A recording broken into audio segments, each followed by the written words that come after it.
Et on s'est mis à leur place immédiatement parce qu'on a imaginé nous-mêmes quand on est arrivé dans notre propre école de design ou d'architecture. On a des souvenirs toujours qui est très fort et ces années quand tu es à l'école de design tu es en train de comprendre c'est quoi qui est ton voix, c'est quoi que tu voudrais dire dans le monde de ton futur et c'est des moments qui étaient extrêmement importants et c'est quoi qui est notre responsabilité de tous les étudiants qui allaient dans ce bâtiment-là pour les prochaines X montant d'années.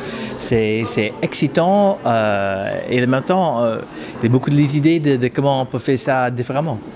Parce qu'on imagine bien que cette école, elle va avoir une influence, même les murs, les détails, la manière dont elle est conçue, pensée, organisée, agencée, tous ces éléments-là, ils sont un élément de la pédagogie en fait.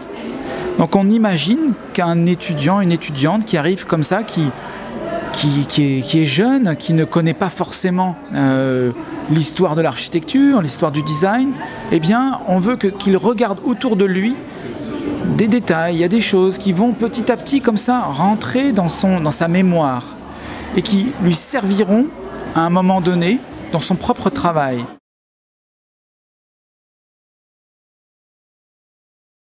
Alors le mot design est si large que tout de suite on a placé la problématique en fin de compte. C'est quoi une école de design? Une école de design, c'est une école des designs. C'est très très large. Et donc c'est cette rencontre entre toutes ces disciplines, surtout dans le quartier de la création à Nantes, parce que derrière, il y a l'école des beaux-arts, l'école d'architecture, le Média Campus, toutes ces différentes écoles et ces différentes manières de parler du mot design. Voilà, c'est ça une école de design, c'est ces rencontres en fait. Et ça, c'est la manière qu'on travaille dans les projets. C'est à la fin, avant, quand tu parles du XXe siècle, avant, toutes les choses sont mélangées dans l'histoire. Et après, il est séparé pour X et Y raisons.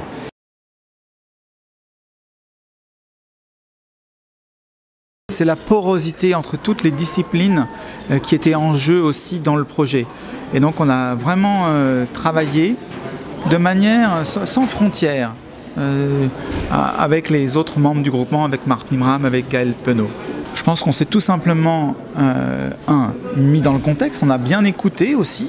Ça c'était très important, c'est le point de départ du design, c'est juste de bien écouter la demande, de la remettre en cause, de la challenger, et puis après de se mettre à la place des différents usagers de l'école et de jouer à ce jeu-là. Donc, au tout début du projet, il n'y a pas de frontière en fin de compte entre les différentes disciplines, entre l'architecte, l'acousticien, l'ingénieur, le designer.